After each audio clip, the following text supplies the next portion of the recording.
Hello students, मैं Ashok study with example YouTube channel से। जैसा कि आपको पता है, हमने एक सीरीज शुरू की थी ज्योग्राफी की, जिसमें हम कक्षा 6 क्लास की ज्योग्राफी को शुरू कर चुके हैं, जिसमें हमने 3 पार्ट कंप्लीट भी कर लिए हैं और आज से हम शुरू करेंगे कक्षा 7 के लिए ज्योग्राफी। तो आज से हम शुरू करते हैं कक्षा 7 की ज्योग्राफी। तो चलिए शुरू करते हैं आज की अपनी ये क्लास। कक्षा 7 में ज्योग्राफी का जो पहला अध्याय है उसका नाम है पर्यावरण। क्या नाम है उसका? पर्यावरण। तो हम जानेंगे इस पाठ में पर्यावरण क्या है, कैसे कौन कौन से भाग होते हैं पर्यावरण के, इन सभी के बारे में जानेंगे। तो लंबी इसमें एक कहानी दे रखी है समझाने के लिए कि पर्यावरण क्या होता है, तो उसे हम पढ़ते हैं। लंबी छुट्टियों के बाद जब रवि स्कूल जा रहा था, तब उसने देखा कि उसके स्कूल के निकट एक खेल के मैदान में क्या हो रही है? खुदाई हो रही है। तो आपको पता है छुट्टियां हो जाती हैं विद्यालयों की, तो जब काफ़ी समय बाद आप जाते हैं तो विद्यालय में काफ़ी कुछ चेंजेस या आपको परिवर्तन दिखाई देंगे। वहीं एक मैदान उनके खेलने का लिए वहाँ पर था। क्या था? जिस मैदान में खुदाई चल रही है वही मैदान वहाँ बच्चों के खेलने के लिए था। लोगों ने बताया कि वहाँ अनेक फ्लैटों वाली एक बड़ी इमारत बनेगी। जब रवि को समझ में आया कि मुलायम घास, गेंदे के फूल एवं तितलियों वाला यह विशाल मैदान अब हमेशा के लिए क्या हो जाएगा? नष्ट हो जाएगा, क्योंकि यहाँ पर अब बड़ी बड़ी बिल्डिंग्स, बड़े बड़े फ्लैटों वाली बिल्डिंग्स बनने वाली हैं। यह देखकर उसे अच्छा नहीं लगा। इतनी विशाल सुंदरता भरा जो खेल का मैदान था अब वो नष्ट होने वाला है। यह देखकर उसकी आंखों से आंसू छलकने लगे। उसने यह बात अपने सहपाठियों को बताई।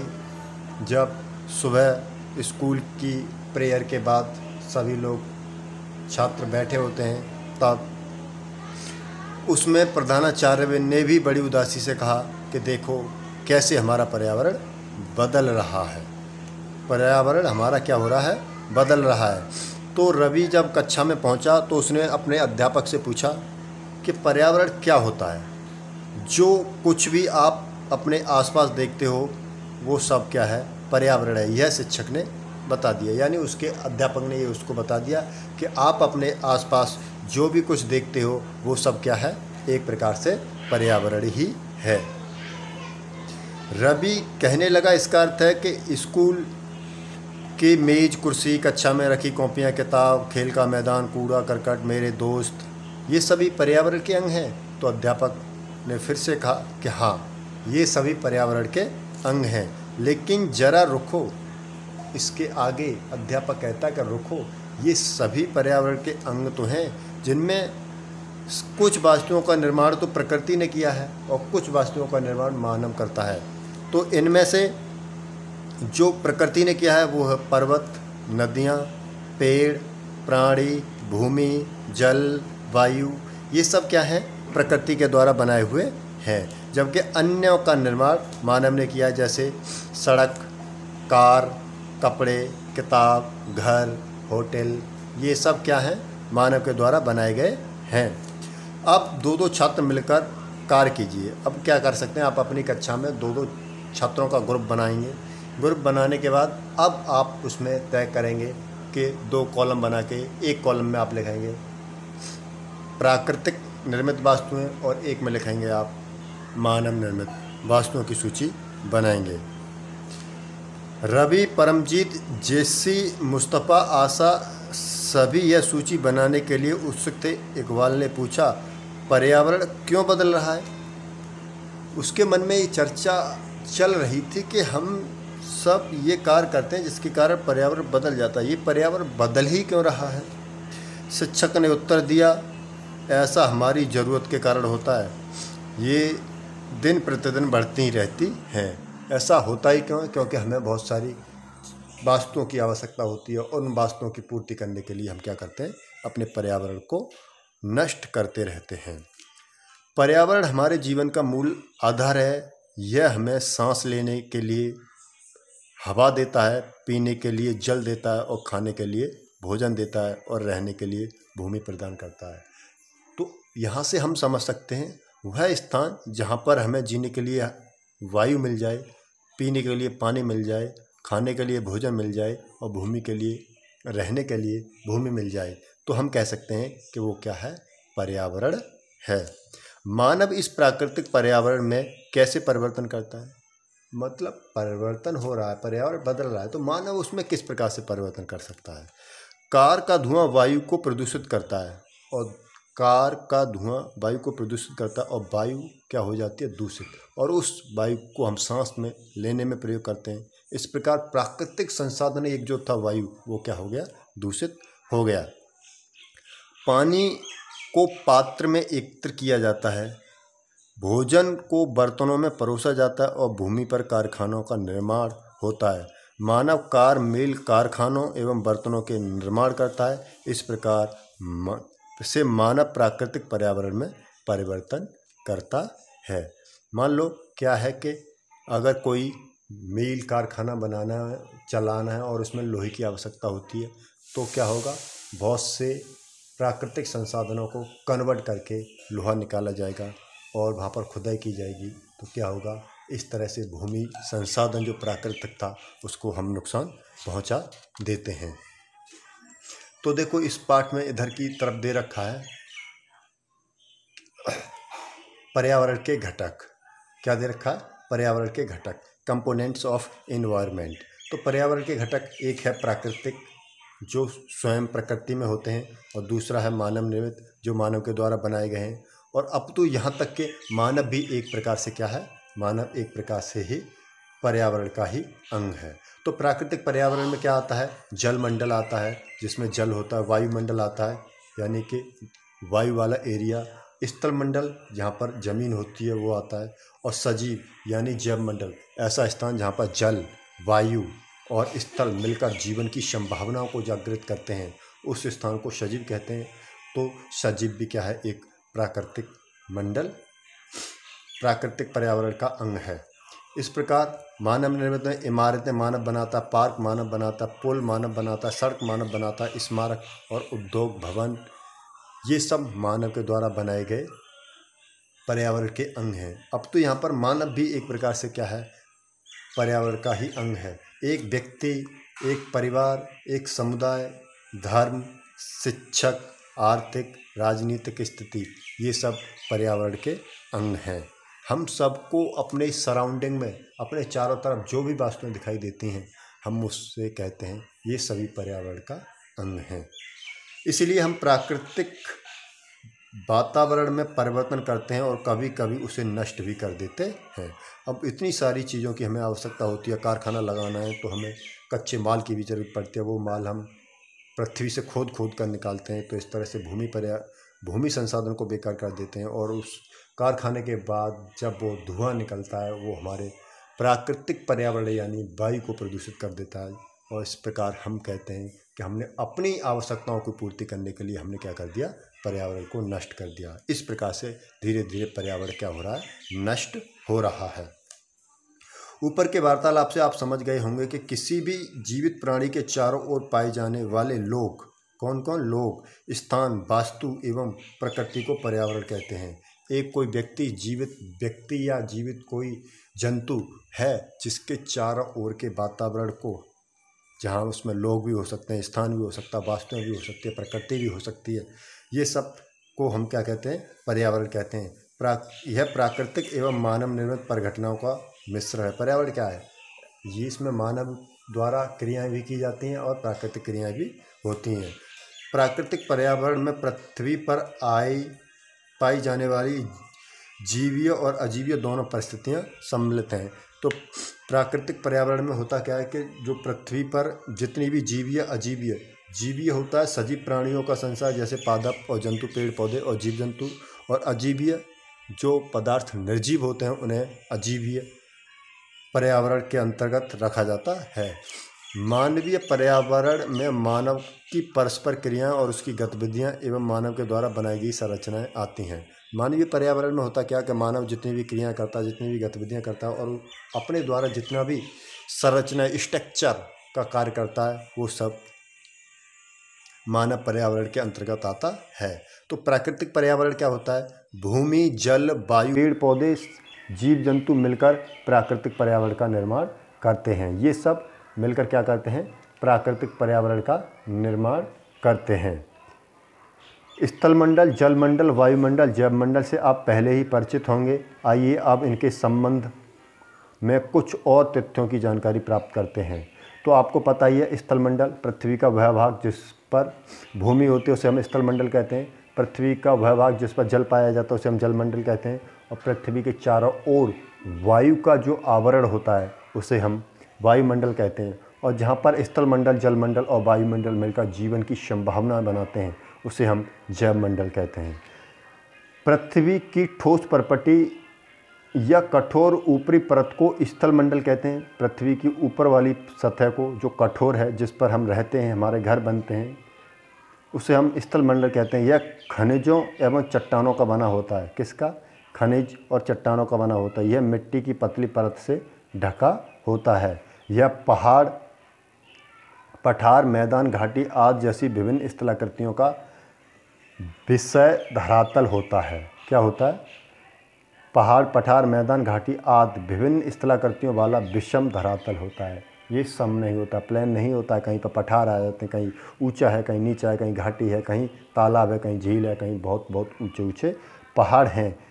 ये स्थलाकृतियाँ महाद्वीप के अलावा महासागरों की सतह पर भी पाई जाती हैं। जिस प्रकार से पृथ्वी पर इतने बड़े बड़े पहाड़ पाए जाते हैं, बहुत बड़ी बड़ी स्थलाकृतियाँ पाई जाती हैं, पठार में पाए जाते हैं, इसी प्रकार से समुद्र के अंदर यानी पानी के अंदर भी क्या पाए जाते हैं? मान लो जिस प्रकार से मैं तुम्हें बताऊं कि ये कोई एक समुद्र वाला एरिया है और इस एरिया में जल भरा हुआ है। जल भरा हुआ है तो इस पर स्थलाकृतियाँ कैसी होंगी? तो समुद्र के अंदर भी कुछ इस तरह के पहाड़ होते हैं। तो इसे कहते हैं कि हम समुद्र के अंदर भी क्या है? स्थलाकृतियाँ हैं। तो इसे आप समझ गए होंगे। स्थलमंडल वह क्षेत्र है जो हमें वन, कृषि, मानव बस्तियों के लिए भूमि, पशुओं को चराने के लिए घास स्थल का प्रदान करता है। यह खनिज संपदा का एक स्रोत है। सबसे ज़्यादा कहें तो खनिज संपदा कहाँ पाई जाती है? स्थलमंडल और जलमंडल में पाई जाती है। ये आप देख सकते हैं यहाँ पर, ये वायुमंडल है, ये जैवमंडल यानी यहाँ हवा मिल रही है, जल मिल रहा है और स्थल मिल रहा है। ये पूरा का पूरा इस गोले के अंदर जो दिखाया जा रहा है ये जैवमंडल है और ये जल वाला स्थान जलमंडल है और ये स्थल वाला स्थान स्थलमंडल है। जल के क्षेत्र को जलमंडल कहते हैं। यह विभिन्न जल के विभिन्न स्रोत जैसे नदी, झील, समुद्र और महासागर आदि जैसे विभिन्न जलाशयों से मिलकर बना होता है। तो जलमंडल में क्या होता है? नदी, झील, तालाब, नदियाँ, महासागर और जलाशय सभी आते हैं। यह प्राणियों के लिए आवश्यक होता है। जल में रहने वाले प्राणियों के लिए तो और ज़्यादा आवश्यक होता है, लेकिन ये सभी प्रकार के सजीव प्राणियों के लिए आवश्यक होता है। पृथ्वी के चारों ओर फैली हुई पतली वायुमंडल की परत को हम कहते हैं वायुमंडल। पृथ्वी के चारों ओर सराउंडिंग, देखो मैं इसमें भी बता देता हूँ कि ये हमारी प्यारी सी पृथ्वी है और इस पृथ्वी के चारों तरफ ये वायु का एक जो आवरण फैला है इसे कहते हैं वायुमंडल। क्या कहते हैं? इसे कहते हैं हम वायुमंडल। ये वायुमंडल पृथ्वी के पास सघन होता है। जैसे ही हम पृथ्वी से दूर जाते जाते हैं ये वायुमंडल विरल होता चला जाता है और एक परिस्थिति ऐसी आती है कि वहाँ पर वायुमंडल होता ही नहीं है। तो इस तरह से पृथ्वी के चारों ओर फैला है ये वाला आवरण जिसे कहते हैं हम वायुमंडल। क्या कहते हैं इसे? हम वायुमंडल कहते हैं। पृथ्वी का गुरुत्वाकर्षण बल अपने चारों ओर के वायुमंडल को थामे रहता है। आपको पता है पृथ्वी के चारों तरफ ही क्यों पाया जाता है? ये हमने देखा कि पृथ्वी के चारों तरफ ये वायुमंडल है, ऊपर क्यों नहीं? क्योंकि पृथ्वी एक फोर्स लगाती है जिसे हम गुरुत्वाकर्षण कहते हैं। ये गुरुत्वाकर्षण बल अपने आप को, वायुमंडल को अपनी ओर खींचे रहता है। यह सूर्य से झुलसने वाली गर्मी एवं हानिकारक किरणों से हमारी रक्षा करता है। कई प्रकार की गैस, धूल के कण एवं जलवाष्प उपस्थित रहते हैं। वायुमंडल में परिवर्तन होने से मौसम और जलवायु में परिवर्तन होता है। तो क्या होता है, जब वायुमंडल में परिवर्तन होता है तो मौसम में भी परिवर्तन होने लगता है और जलवायु में भी परिवर्तन होने लगता है। इधर के पार्ट पर कुछ टिप्स दे रखे हैं, इन्हें जान लेते हैं।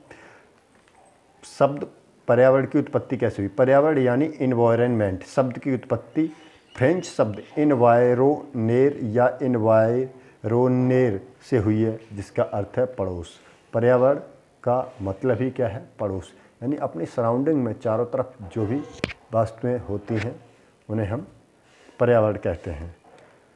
आओ कुछ करके सीखें। अपने आसपास के स्थल को देखिए और अपने पड़ोस में भूमि का उपयोग किस किस प्रकार हो रहा है उसकी सूची बनाइए। आप अपने पास देखिए, अपने गांव में जहाँ भी रहते हैं वहाँ देखिए भूमि का उपयोग किस किस प्रकार हो रहा है। खेती के लिए हो रहा है, घर बनाने के लिए हो रहा है, सड़क बनाने के लिए हो रहा है, इस तरह से कृषि कार्य के लिए हो रहा है। तो हम अपनी सूची बना सकते हैं। अपने घर एवं स्कूल में आप जो पीने का पानी उपयोग करते हैं वह कहाँ से आता है? हमारे दैनिक जीवन में पानी के विभिन्न उपयोगों की सूची बनाइए। क्या आपने किसी को व्यर्थ पानी करते देखा है? बहुत सारे लोगों को देखा है मैंने, आपने भी देखा होगा, जो व्यर्थ का पानी खर्च करते रहते हैं। जहाँ पानी की ज़रूरत बहुत कम होती है और वहाँ पर वो क्या कर देते हैं, बहुत सारे पानी को ख़त्म कर देते हैं। हमें पानी को बचा के रखना चाहिए। तो आप भी सूची बना सकते हैं कि पानी का उपयोग किसमें नहाने में होता है, खाने में होता है, कपड़े धोने में होता है, कृषि कार्य में होता है, मकान बनाने में होता है। इसी प्रकार बहुत सारे कार्यों में हम पानी का उपयोग करते हैं। आओ कुछ करके सीखें। स्कूल जाते समय आसमान को देखें, ध्यान से देखें कि दिन कैसा है, वर्षा हो रही है, आसमान में बादल है, तेज़ धूप है या कोहरा है। तो इस समय तो क्या है, बारिश का मौसम है, तो बादल छाए हुए हैं चारों तरफ आकाश में। अब यहाँ पर एक शब्द आता है परितंत्र। परितंत्र क्या है? वह तंत्र जिसमें समस्त जीवधारी आपस में एक दूसरे के साथ तथा पर्यावरण के उन भौतिक एवं रासायनिक कारकों के साथ परस्पर क्रिया करते हैं जिसमें वे निवास करते हैं। ये सब ऊर्जा और पदार्थ के स्थानांतरण के कारण होता है। तो परितंत्र क्या है? जिसमें समस्त जीवधारी जो अपना जीवन यापन करते हैं वो क्या करते हैं, एक दूसरे के साथ मिलकर रहते हैं तथा पर्यावरण के उन भौतिक जैसे जल, वायु, भूमि, इन सभी का मिलकर उपयोग करते हैं। उसके भौतिक एवं रासायनिक का मिलकर परस्पर क्या करते हैं, वो अपने लिए उपयोग करते हैं जिसमें वो निवास करते हैं। जिस स्थान पर वो निवास करते हैं वहाँ पर पाए जाने वाले सभी प्रकार के वो प्राकृतिक संसाधनों का उपयोग करते हैं। ये ऐसा क्यों होता है? क्योंकि उन्हें ऊर्जा की आवश्यकता होती है और ऊर्जा का स्थानांतरण करने के लिए इस प्रकार से किया जाता है। पादप एवं जीव जंतु मिलकर जैव मंडल एवं सजीव संसार का निर्माण करते हैं। पादप, जीव जंतु यानी पेड़ पौधे और जीव जंतु, मानव जंतु, ये सभी मिलकर क्या करते हैं, एक जैव मंडल का निर्माण करते हैं। यानी हम ये कह सकते हैं कि एक सजीव संसार का निर्माण करते हैं। यह पृथ्वी का वह संकीर्ण क्षेत्र है जहाँ स्थल, जल, वायु मिलकर जीवन को संभव बनाते हैं। तो जैव मंडल होता क्या है, मैंने अभी बताया, जहाँ पर हवा यानी कि हवा, वायु और जल और भूमि, ये तीनों चीज़ें मिलकर क्या करें, जीवन को संभव बना दे। जहाँ पर जीवन संभव हो पाए तो उसे ही हम कहते हैं जैव मंडल। परितंत्र क्या है? रवि की कक्षा को एनसीसी कैंप में जेसी ने आचार्य से कहा, कितनी मूसलाधार वर्षा हो रही है, इसने मुझे अपने केरल की याद दिला दी। तुम सबको आकर देखना चाहिए कि कैसे हरे भरे खेतों और नारियलों के बागानों में लगातार वर्षा होती रहती है। तो केरल में पता ही है आपको, उधर से मानसून की शुरुआत होती है तो उस बार वर्षा भी अधिक होती है। तो जेसी था वो केरल का रहने वाला था। एक बार इधर भी वर्षा इसी प्रकार की हो रही थी तो उसे देखकर वो कहने लगा कि आज की वर्षा देखकर मुझे अपने केरल की याद आ रही है। आप सभी छात्र जो हैं मेरे सहपाठी, उन सबको चलकर देखना चाहिए वहाँ किस प्रकार की बारिश होती है।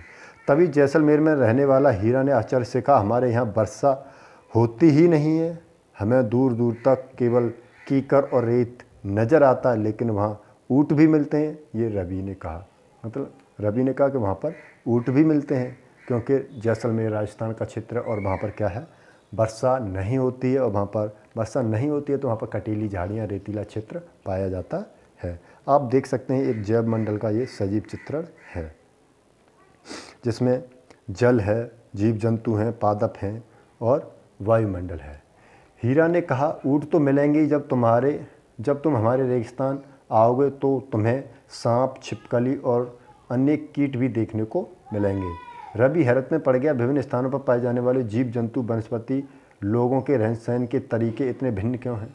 मतलब अब जो रवि था वो हैरान हो गया कि जो जेसी है वो कह रहा है कि हमारे यहाँ पर बहुत ज़्यादा मूसलाधार बारिश होती है, और जो हीरा था वो कह रहा था कि हमारे यहाँ पर तो बारिश होती ही नहीं है, हमारे यहाँ तो चारों तरफ कीचड़ और रेत नज़र आता है। तो उसने सोचा कि ये ऐसा होता कैसे है, कहीं रहने के तरीक़ों में कहीं इतनी भिन्नता है, ये कैसे होता है। क्या सभी को एक दूसरे के साथ संबंध है, क्या सभी का एक दूसरे के साथ संबंध है। बिल्कुल बहुत संबंध है, ये कहा उसके अध्यापक ने कि ये सभी एक दूसरे का संबंध होता है, ये पर्यावरण के कारण होता है। सभी पेड़ पौधे, जीव जंतु और मानव अपने आसपास के पर्यावरण पर आश्रित हैं। क्या है कि सभी प्रकार के जो जीव जंतु हैं वो क्या है, अपने आसपास का जैसा पर्यावरण है उसी प्रकार वो वहाँ निवास करने लगते हैं। प्राय वो एक दूसरे पर भी आश्रित होते हैं। जीवधारियों का आपसी एवं अपने आसपास के पर्यावरण के बीच संबंध ही परितंत्र कहलाता है। क्या कहलाता है, परितंत्र। यानी पर्यावरण और पर्यावरण के आसपास जितने भी जीव जंतु रहते हैं वो उनका आपस में मिलकर रहना ही पर्यावरण कहलाता है। अधिक वर्षा वाले वन, घास स्थल, रेगिस्तान, पर्वत, झील, नदी, महासागर एवं छोटे से ताल भी एक परितंत्र का हिस्सा हैं। क्या आपको लगता है कि जिस पार्क में रवि एवं उसके मित्र खेलते थे वह भी एक परितंत्र का हिस्सा है। हाँ जी हाँ, वह भी पार्क एक परितंत्र का हिस्सा है। मानवीय पर्यावरण क्या होता है। मानव अपने पर्यावरण के साथ समस्त क्रियाएं करता है और उसमें अपनी आवश्यकता के अनुसार परिवर्तन करता है। मानवीय पर्यावरण यानी मानव पर्यावरण में क्या करता है, अपनी ज़रूरत के अनुसार उसमें परिवर्तन करता है। प्रारंभिक मानव ने स्वयं को प्रकृति के अनुरूप बना लिया था। उसका जीवन सरल था, वह आसपास की प्रकृति से उनकी आवश्यकता पूरी हो जाती थी। समय के साथ कई प्रकार की आवश्यकताएं बढ़ी। पहले क्या होता था, जो मानव था, शुरुआती मानव, वो प्रकृति पर निर्भर था, प्रकृति से अपनी जो ज़रूरतें थीं उनको पूरा कर लेता था। जैसे जैसे समय बढ़ता गया उसकी आवश्यकताएं बढ़ती गईं और उन आवश्यकताओं को पूरा करने के लिए उन्होंने क्या किया, पर्यावरण के साथ छेड़छाड़ करना शुरू किया। मानव ने पर्यावरण के उपयोग और उसमें परिवर्तन करने के कई तरीके सीख लिए। उसने फसल उगाना सीख लिया, पशु पालना और स्थायी जीवन जीना सीख लिया। क्योंकि पहले तो मानव स्थायी नहीं रहता था, जब स्थायी रहेगा तो उसे घर बनाने की जरूरत पड़ेगी, और वो मानव कृषि कार्य करने लगा तो कृषि करने के लिए भूमि की आवश्यकता होगी, तो उसने पेड़ पौधों को काट कर, जंगलों को साफ कर कृषि के लिए खेती बनाना शुरू कर दिया। पहिए का आविष्कार हुआ, आवश्यकता से अधिक अन्न उपजाया गया, वास्तु विनिमय पद्धति का विकास हुआ।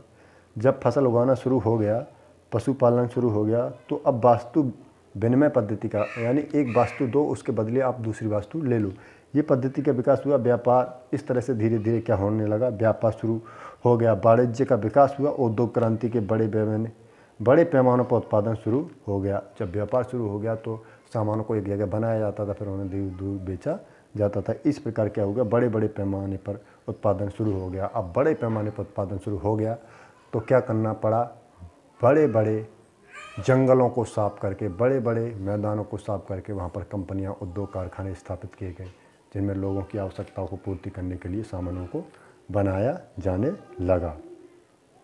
परिवहन तेज गति से प्रारंभ हुआ। सूचना क्रांति ने पूरे संचार सहज और द्रुत हो गया। जब पहिए का आविष्कार हो गया, धीरे धीरे क्या होने लगा, संचार जो परिवहन था उसमें तेजी आई। पहले कुछ वाहन बनाए गए, फिर धीरे धीरे उन वाहनों में और ज़्यादा मॉडिफिकेशन करते करते अब आज मोटर गाड़ियाँ भी आ गईं, जिनके द्वारा हम बहुत ही आसानी से कम समय में बहुत दूरी को कवर कर सकते हैं और उसके साथ ही हम बहुत सारा माल भी ले जा सकते हैं।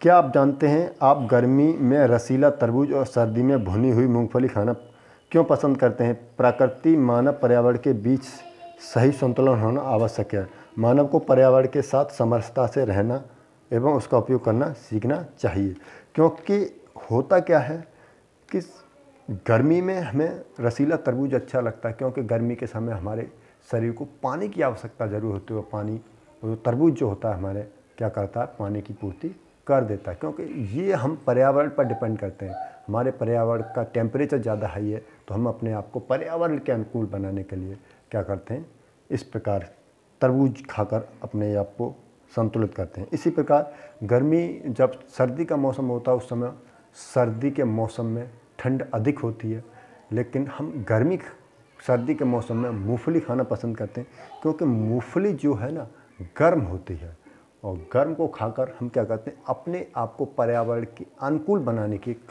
कार्य करते हैं। रवि की कक्षा में मिजोरम की एक लड़की है नूरी, वह अक्सर अपने स्थान की हरियाली की बात करती रहती है। खेल का मैदान नष्ट होने के कारण रवि की उदासी देखकर नूरी ने उससे छुट्टियों में अपने घर मिजोरम आने को कहा।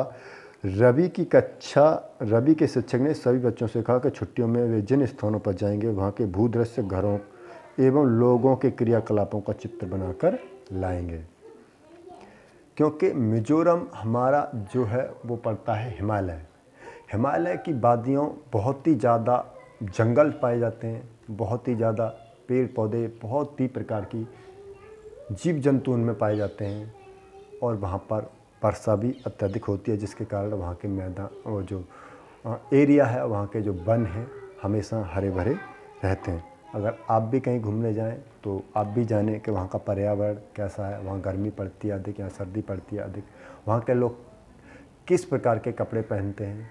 आपने देखा ही होगा जहाँ अधिक गर्मी पड़ती है लोग हल्के या सूती वस्त्र पहनना पसंद करते हैं, और जहाँ पर अधिक ठंडी का मौसम होता है वहाँ पर लोग क्या करते हैं, ऊनी वस्त्र पहनना पसंद करते हैं। क्या आप जानते हैं प्रत्येक 5 जून को विश्व पर्यावरण दिवस मनाया जाता है?